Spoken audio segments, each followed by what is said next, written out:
urge you to watch the other segments because Reverend Pat has so many fascinating things to say and really is a woman of incredible insight, and we are very, very lucky to have her here at MCC, and the world at large is lucky that she exists because I believe that she is going to be instrumental in changing the attitudes of the world at large concerning gay and other marginalized people. So I'd like a round of applause for that statement.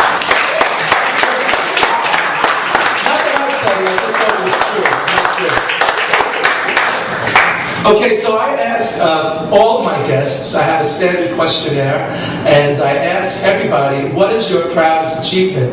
And Reverend Pat, being Reverend Pat, says, what does she say? She says, well, I don't use the word pride. Is that what she said? I can't even read, I'm just going to remember. I don't use the word pride very often, and I want to know why that is. Yes. Is it really? Is it deadly sin to be proud of something or someone? No, I don't use it, I think, because I'm never quite sure what it means.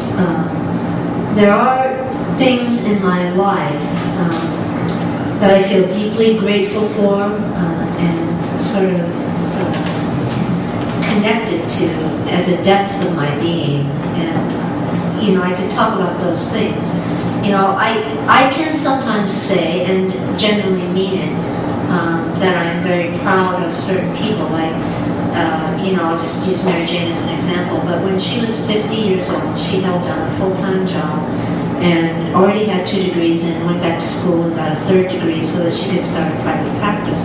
So I, not lightly said, I am very proud of you. And I know what that means. Mm-hmm. But to talk about things that I've done that I'm proud of, I don't know what that means, largely because I feel like I do what I do based on discernment or call. So it's not about pride, it's about trying to be faithful. But what about the result? Can't you be proud of that without sounding arrogant to the people? Well, I'm very proud of the fact that we have a congregation in Malaysia that's worshiping every Sunday.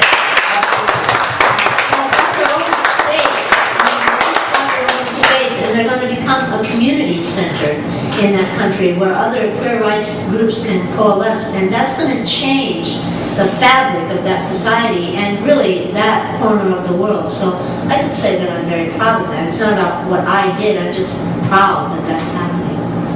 Okay. Just a couple of target words. The word sex.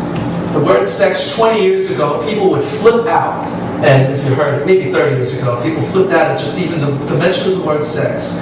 And now we can say sex, and in certain contexts, it's a good thing. You made a kind of statement today that God likes sex. Okay? How can you be sure of that? Well, I based my surety on accounts in the book of Genesis. Okay.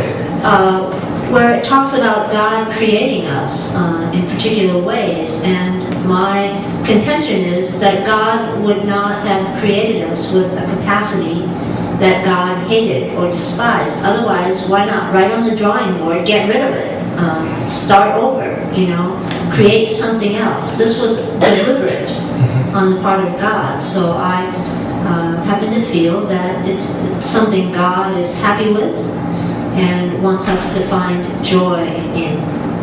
Well, okay. Joy is sex.